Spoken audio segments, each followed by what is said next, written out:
What happens when one task in your test bench finishes early but the rest keep running? Do you wait for all of them or move ahead with whatever you have got? And what if you need certain processes running quietly in the background without blocking your main flow? The traditional fork join in SystemVerilog makes you wait every time. Useful sometimes, but in real verification, that limitation can stall your entire verification progress. That's why SystemVerilog introduces new extensions of the fork join. Ones that lets you resume early or keep moving while background tasks keep working for you. In this episode, we explore how fork join any and fork join none change the game, giving you complete control over concurrency, flexibility in execution, and test benches that finally keep pace with the real world scenarios.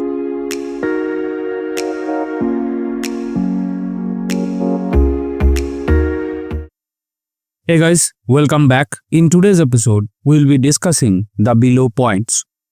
First, we will talk about limitation of existing fork and join that we have came across in Verilog. And the limitations means with the verification paradigm.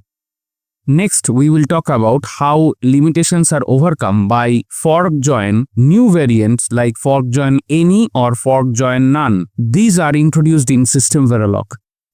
Next, we will talk about the fork and join any or none, the extensions overview. So, we will put some lights on. Next, we will give an example of fork join any with a short and sweet example. Next, we will give an example of fork join the none variant with a short and sweet example. Next, we will compare the fork join and the fork join any. That means our traditional fork join with the fork join any. Next, we will compare the fork join with fork join none. That is our traditional fork join with the new variant of fork join none available in SystemVerilog.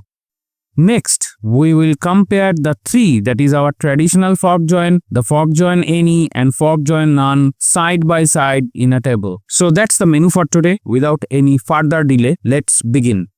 Why fork join is extended to fork join any and fork join none. SystemVerilog extended the traditional fork join construct to overcome its limitations in Verilog. The new forms, that is fork join any and fork join none, provide greater flexibility in handling concurrent processes. These extensions ensure that verification engineers can manage parallel threads more efficiently, whether they need partial results quickly or independent background execution. We are done with this slide, so let's move on to the next slide. Limitations of existing fork join. The traditional fork join forces the parent to wait until all the child threads complete. This blocking behavior is a challenge when results are ready early, but execution cannot proceed. This limitation makes fork join unstable for many real verification cases where flexibility and early progress are essential. Blocking nature. The fork join construct blocks the parent process until the child threads are complete execution. So basically in fork join, what happens? We have a parent process and inside there we have multiple forks which are launched from that. This is at the starting time. At the ending time, we expect all of these fork processes end also. That means we start as a group and end as a group. So this causes the entire thing over time to be appear as blocked. Block means it is blocked with respect to the time. This is problematic in verification task where the parent process needs to proceed while some child process are still running or where only partial results from child threads are required. In our verification paradigms, there are a lot of units that work together like scoreboard, monitor, etc. etc. So there at different point we have different needs which are very new with respect to the verification paradigm and which were not present in the traditional Verilog.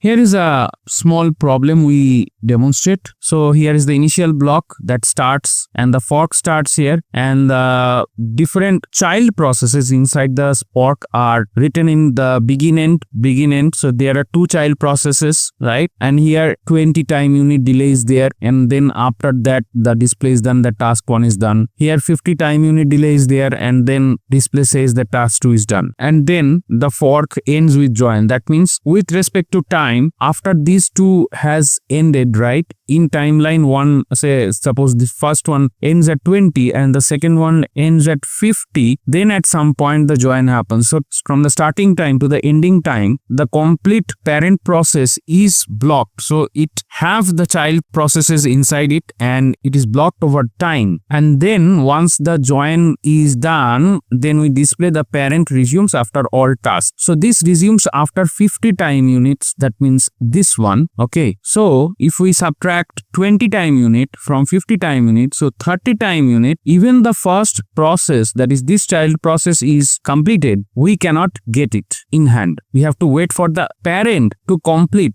to get the child to be completed first. All the child, whichever has the longer timeline, that completes first, and then we get all of the childs. The parent process, here we have given a note, the parent process cannot proceed until both tasks are completed. Even task 1 finishes earlier, its result is ready. That is what I have explained even with hand-drawn pictures. We continue with the same topic in the new slide.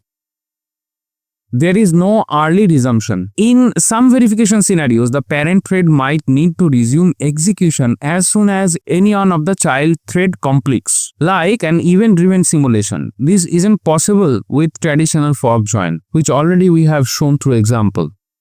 Lack of background execution. Verification often require running independent background threads like monitors or scoreboards that should execute concurrently without halting the main test flow. The traditional fork join forces the parent thread to wait, making it unsuitable for such cases. So these are machines of verification that we make through the SystemVerilog codes, and these kind of monitor, scoreboard, they cannot be done with our traditional fork join.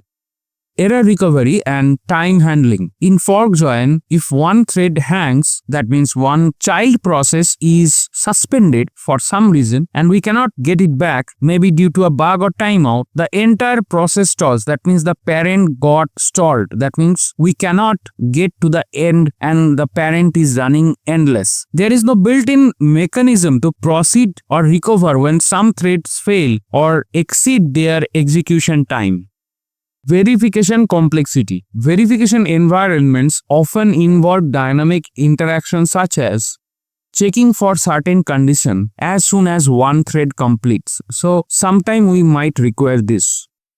Allowing multiple threads to run independently. That means when this is fork, right, multiple threads are spawned, right? So it should run independently and they have their own kind of task, right? So that they can independently finish without any kind of supervision from the parent. So the parent should leave its supervision, ensuring their output are monitored and acted upon dynamically. So this is needed in modern day verification scenario. In addition to blocking, the classic fork join struggles with early resumption, background execution, and timeout recovery. If one of the threads stalls, the entire process stalls. These shortcomings highlight the need of granular control in concurrent verification environments, paving the way of new extensions.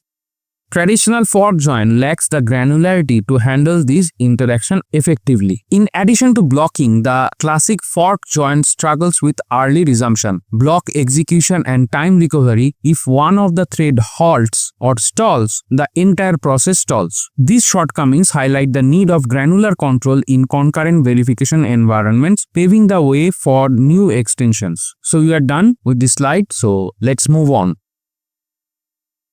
How limitations are overcome by fork join any or none. SystemVerilog addresses these challenges with fork join any and fork join none. These allow non-blocking execution, early resumption, and better error handling. Non-blocking execution. Fork join none allows the parent thread to resume execution immediately after spawning the child threads, enabling background execution of independent process. So imagine this is the parent. It launches 3 child process, right? These are 3 child process inside it, and then it returns back to the join, right? While these are floating and they are independent, and say these 3 things complete in 3 different times, completely independent of each other. And once they are finished, then they are finished. But the parent is not dependent upon that. So this is fork join none. Early resumption for fork join any allows the parent thread to proceed as soon as one of the child thread completes, enabling partial progress in scenarios where not all results are needed. So here again the parent say launching 3 different threads, and it's like the fastest finger first round. If this child completes before these 2 childs, right? So this is the fastest finger first winner, and with that winner the parent returns to the join. Timeouts and error handling combined with conditional constructs and monitors, the extended fork join constructs allow graceful handling of thread failures or timeout scenarios. That means when verification is happening, the real-time verification, there are multiple child threads are there. So there could be 50 child threads like. So one of them could get hanged because of any reason, right? There could be code fault or something, or machine level fault. Okay, anything like that. Even these can be launched on the Univa grading, that is UG or IBM LSF, and that time one particular machine hangs, right? So that can happen also. So to take those all things in picture, we have the new breed of fork joins to take care of this situation. Improved test bench design. The construct improved test bench modularity by allowing flexible management of concurrent threads, making them highly suited for complex event-driven verification like UVM. So even this might happen that there are 2 parents, right? And they left some child and they are using the newer fork join any or none, right? And these 2 child interacts, right? That might happen. So they are not dependent on the parent. So this might be one scenario also. With these constructs, test benches become more modular and flexible, supporting dynamic event-driven verification flows like UVM. So we are done here. Let's move on. Fork join any or none extension overview. Fork join any resumes the parent after any child completes, while the fork join none resumes the parent immediately, leaving children running in the background. So fork join any allows the parent thread to resume execution as soon as any of the child thread completes. Useful when the parent thread doesn't need to wait for all the child processes but require one result to proceed at least. Fork join none allows the parent thread to immediately resume execution without waiting for any child threads. Useful for launching independent threads that continue to execute in the background. These simple but powerful changes make verification more responsive and scalable. We are done here. Let's move on. Fork join any example. In this example, the parent resumes execution as soon as the first child thread finishes, rather than waiting for all the tasks. So here we start with the module and give a module name, right? We have the initial block here starting with begin. We have the display function, right? And we print the beginning time here. Then we have the fork and we have 2 childs here and we have the join any, right? So after 10 time units, thread 1 completes and it is printing the time. And for the second child, after 20 time units, thread 2 completes and prints the time. The parent process resumes as soon as the first thread completes. Here, after the parent process resumes, right, this print statement or the display statement gives the time print. Okay, so if I look out the output, what we get here, simulation starts at 0, thread 1 complete after 10, that is 10 time units. Then as one of the child is done, resuming the parent process at time equal to 10 and thread 2 complete at time 20. So parent do not wait for the second child to be completed, rather the parent resumes immediately after the first child completes, right? And if this first child was taking more time, then as soon as the second child finishes, the parent will return. So whatever child finishes finishes first. After that, the parent resumes. And the remaining child, they finish at their own time and space, and they are not pulling the parent behind. Okay, so parent will come back. This is ideal for event-driven simulation where progress can be made as soon as the result is available. Now we are done with this particular slide, so let's move on. Fork join none example. The fork join none allows the parent to resume immediately without waiting for the child thread to complete. The child process continues in the background. So let us see the example. Here we have the module and we have given a name of the module. We start our initial block with begin keyword, and first we at the 0th time we print the time here. Then our fork starts and there are two childs here. Again, like the last example, we have 10 time units delay here, and then we print the time, that is a completion time. For the second child we have 20 time units delay and it completes after 20 time units, and we complete the fork with the join none. Right now, because of the definition of the fork join none, the parent do not wait for any of the child. Okay, and we print its return by this statement. Say here we wait for some more time here with this particular time delay, and then we say that the end of simulation time. Here we print it, and if we look out the output, right, simulation start at 0 and the parent is launching the child and the parent resuming at time 0. Then the child 1 completes at 10 time units, child 2 completes at 20 time units, and the simulation ends at 30 time units. So you can see the parent do not wait for any of the child process. They are independent. They will finish at their own time and space, and the simulation finishes as the required time needed, that is 30 here, and we end our module. This enables independent monitors, drivers or scoreboards to run continuously alongside with the main test flow. So we are done here. Let's move on to the next slide. Summary: fork join any or none. Here is a comparison of the three constructs, that is fork join any and fork join none. Now for fork join, the behavior is that waits for all the child threads to complete before the parent thread resumes, synchronizing parallel task. This is the use case. Okay. Now fork join any behavior is that parent resumes after any of the child thread completes, proceeding as soon as one result is ready. So this is the use case. And fork join none is the parent resumes immediately after the launching of the child threads run in the background, and the childs are on their own. The parent returns back immediately after spawning the threads, launching the background task or processes. So these are background processes. So this is the use case. So use case, our conventional is synchronizing in parallel task for any proceeding as soon as one result is ready, and for fork join none, that is the launching background task or processes which might be monitor or scoreboards. Each has its place. Fork join for synchronization, fork join any for early results, and fork join none for background execution. So we have compared them. Let's move on to the next slide.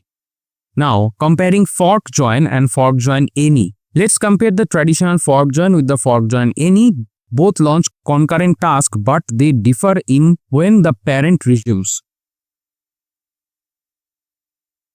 So here are the two codes side by side. If I compare the sides, right, the left one is the conventional fork join and right one is the fork join any. If I look through the codes, there are a lot of similarity, but there are execution difference, right? So here you can see the initial time print is there, which is same for both. Now the fork starts here, The first child and the second child, you can see the coding is same here. That is, we have the time delay 30 here, time delay 30, time delay 50, time delay 50, and we have the corresponding print statements in both of the cases. The difference is we have the fork ending with join and fork here ending with join any. That makes the difference. Okay, and we have a final print statement here, parent resumes after this time, and here we write the parent resumes after time. So now let me speak about the explanation. Both tasks, that is task 1 and task 2, run concurrently. Here both tasks, task 1 and 2 tasks, start concurrently. Remember, at left hand we have fork join and in right hand we have fork join any. So the parent process resumes only after both tasks complete execution. The difference which is the parent process resumes as soon as any one of the task 1 in this case resumes. Parent resumes at time 50 time units, task 2 is the last to finish. Parent resumes at 30 time units right after the task 1 completes, and if we execute them, right, we get this time results, right? So here this is the beginning time, this is the beginning time, task 1 completes here, task 1 completes here, this is up to the same. Now in the first case, the whole thing waits for the task to be completed, but the parent resumes here after time equal to 30, and then task 2 completes at time equal to 50. Here we can see the parent resumes after time 50. That means in the execution, the codes are different. That means if I look at the codes, there is almost zero difference, except we have join here and join any. Rest of the code looks very same. But while execution, we can see the output in the time domain, right? The things are different, and that we can see by the results. Fork join waits for all the tasks, while fork join any resumes as soon as one of its child finishes, making it faster in many scenarios. We are done here comparing. Let's move on to the next slide. Comparing fork join and fork join none. Next, comparing fork join with fork join none. While fork join blocks until all threads finish, fork join none resumes instantly.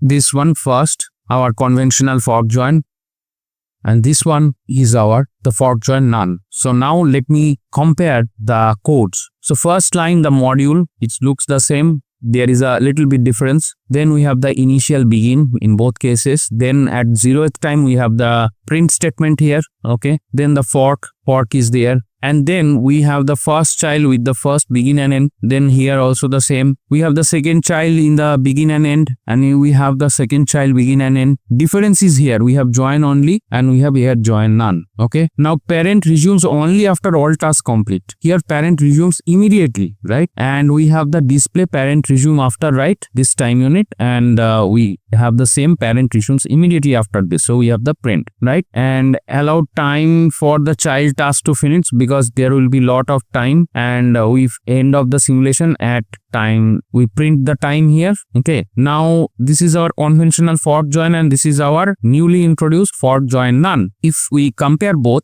tasks, that is task 1, task 2 run concurrently here. Both tasks run concurrently also here. The parent process waits until all the tasks finishing before resuming. The parent process do not wait for any child task to finish and resumes immediately after launching, that is spawning the child threads. The parent resumes 50 time units, which is when the last task finishes. The task complete independently in the background and the parent continues executing other logic. Okay, and if we run the two codes, we have the two outputs like this, which gives the difference, because by looking, these two codes have very little difference, but in the time domain when they execute, right? This is the starting of the simulation time, and task 1 completes at 30, task 2 at 50. Here you can see immediately starting the parent resumes. That means parent is closed immediately after that at the beginning. And then task 1, which is child, completes at 30, completes at 50. And here you can see the parent coming after 50. That means the task, that is child 2. Here the simulation ends at 60. So you can see the difference in the time domain when they execute. So you have to mentally visualize this for the new fork join none or fork join any, how they execute in time with the explicit examples that we have given. This allows true background task execution, useful for UVM monitors and scoreboards. Fork join versus fork join any versus fork join none. Now let's do a deeper comparison of the all three constructs across different aspects like execution speed, error handling, concurrency, debugging complexity, and resource usage. And there will be multiple slides on this, right? So let's start with the first slide.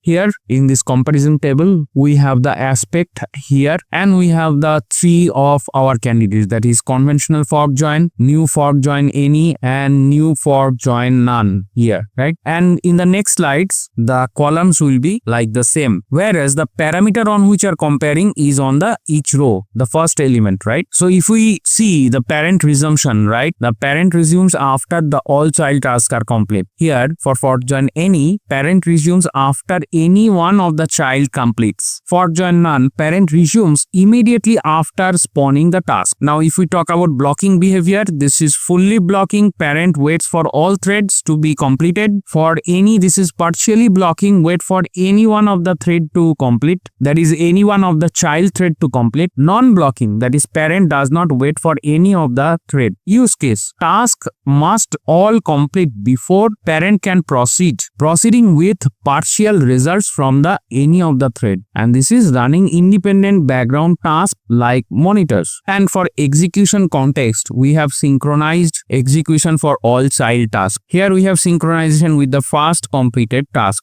Asynchronous execution for all the child tasks, that means this is fully synchronized, this is partially synchronized, and this is asynchronous. Now let us look for some more comparison with different parameters in the next slide. Now the parameter is impact on simulation speed. Fork join is slower as the parent must wait for all the threads. Faster than fork join as the parent resumes earlier. And this is the fastest because parent resumes immediately after spawning the threads. Handling long running tasks. This is the parameter to compare. Parent is blocked by the any slow or hanging task. That means any task that has hanged because of XYZ reasons. Parent is not blocked by slow task if only one task completes quickly. No impact. Long task run in the background. Parent is not dependent, rather it is independent, right? Timeout or failure management. Difficult. All threads must finish, even one fails or hangs. Easier. Parent can act on partial success or failure, right? And it is independent. Child task can be terminated individually if needed. Concurrency control, right? Fully synchronized execution, good for deterministic workflows. Partial concurrency, good for non-deterministic workflows. Full concurrency, task execute independently. So in this slide we have compared with respect to some of the parameters. Let us do some more comparison with more parameters. Test bench scenario, collecting results from all of the threads, that is coverage collection, right? We have coverage collection, coverage analysis, this is good. Waiting for the fast response, that is earliest transaction, okay? So these terms you will get familiar once you enter into the verification paradigm. Right now we are talking on the language perspective of SystemVerilog, how it is different from the Verilog and how the transition from Verilog to SystemVerilog is done for each and every factor, right? Launching monitors, drivers or scoreboards that run indefinitely. Debugging complexity. Easier to debug due to synchronized task completion. Moderate. Requires careful tracking of completed task. And this is harder. Parent and child tasks are completely independent. Okay. Now comes the resource usage. Higher resource usage as all the tasks must complete. So the parent waits for all of the tasks, that is all of the child tasks to finish. Moderate resource usage, like faster simulation if any one of the tasks is finished in the whole duration. Lower resource usage, tasks complete at their own pace. Now behavior in edge cases. Stalls in one task, hangs or takes too long, right? The whole thing stalls. Proceeds if at least one task completes. Don't care if others are hanged. And this is unaffected by slow or hanging. So the parent immediately returns. Don't care whether any child completes or hangs. So we have compared our conventional fork join with the newly introduced fork join any and fork join none on multiple aspects, that is multiple parameters. We have compared them in last 3 slides, including this one. This allows us to have a complete picture of the 3. Each construct has strengths and trade-offs. Choosing the right one depends on whether you need synchronization, early completion or background independence. So we're done with this particular slide. Let's move on. We have reached to the summary slide. To summarize, fork join is the best full synchronization. Fork join any suits partial results and time sensitive cases, and fork join none is ideal for background processes. Fork join best for situations requiring synchronization and aggregation of all thread results. Common in scenarios like coverage collection where the tasks are tightly coupled. Fork join any is useful when partial results are sufficient, such as waiting for the first transaction to complete or handling time-sensitive operations. This improves simulation efficiency when only a subset of tasks impacts the test flow. for join none. Ideal for background tasks like monitors, drivers, and scoreboards in UVM or dynamic test benches. Allows the test bench to continue running independently of child tasks. So, this was the summary. Together, these constructs give verification engineers the flexibility to design efficient, event-driven test benches that handle concurrency with precision. So, we are done with our entire episode today. Thank you very much for watching up to this point, and don't forget to like, share and subscribe. In case you have some dislikes, put that as in words in the comment section down below, and bye for today.